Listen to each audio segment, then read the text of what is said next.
Ya, saat menjalankan ibadah sholat maghrib pemirsa bagi Anda yang berada di wilayah DKI Jakarta dan sekitarnya. Ya, Ken dan juga pemirsa, kita akan lanjutkan lagi rangkaian kabar-kabar menarik. Mengawali tahun baru 2024, Capres dan Cawapres ini semakin agresif melakukan promosi demi meraih elektoral yang tinggi. Fitur aplikasi live di media sosial pun menjadi wadah interaksi mendekatkan diri dengan pemilih di kalangan pengguna milenial dan generasi Z.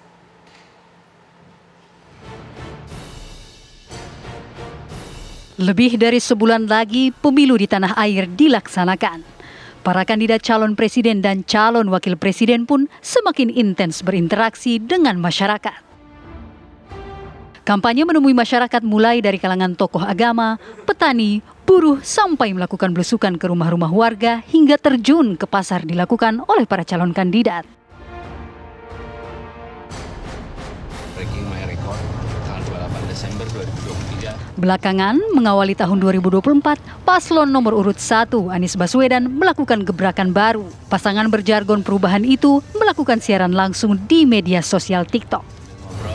Anies berharap dapat berkomunikasi dan mendapatkan saran dari masyarakat. Bahkan di siaran langsungnya itu, Anies pun meminta saran pada pemirsanya untuk mematikan siaran langsungnya tersebut.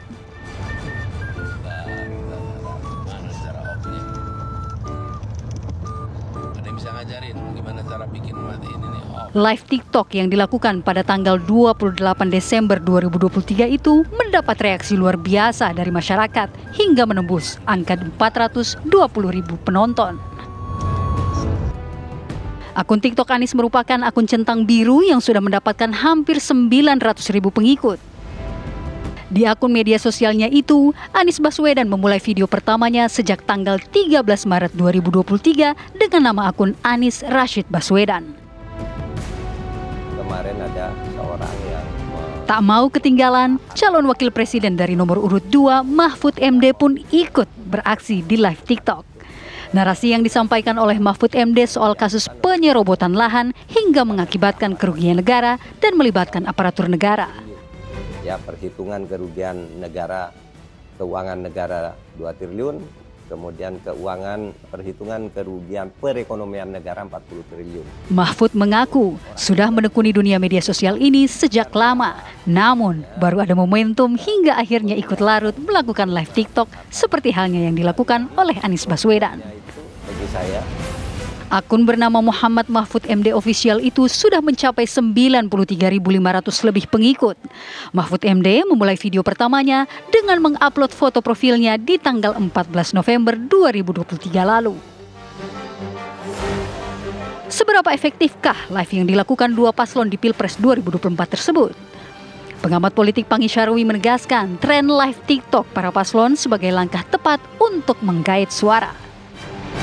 Pangi menilai dengan berkampanye melalui media sosial, para pemilih dapat lebih dekat bertanya dengan capres tanpa adanya settingan.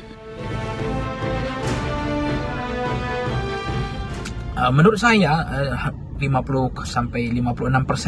segmentasi Gen Z dan milenial yang frekuensi politiknya adalah cukup memadai, tidak hanya nonton TV. Mereka tidak hanya YouTube, mereka juga sudah banyak TikTok. Jadi sumber informasinya Gen Z dan milenial itu cukup memadai, cukup banyak. Sehingga mereka membuat mereka makin hati-hati, makin cerdas, dan makin tidak mudah untuk taken for granted. Itulah karakter kategori ciri khas dari Gen Z dan milenial. Jadi TikTok itu memang luar biasa. Jangankan begitu, di debat-debat saja kemarin, walaupun orang tidak nonton debat dari awal akhir, walaupun orang nggak banyak juga ada yang nggak nonton di TV ya live-nya, tetapi potongan-potongannya itu, video-videonya itu yang relatif singkat waktunya itu dipotong di TikTok, di platform digital Instagram, Twitter, Facebook, dan itu pengaruhnya luar biasa. Pangi juga menambahkan, langkah politisi adalah langkah strategis yang terukur serta jelas termasuk politik digital media sosial. Menurutnya, sangat tepat dan berkelas untuk paslon yang mampu memanfaatkan media sosial. Tim TV One mengabarkan.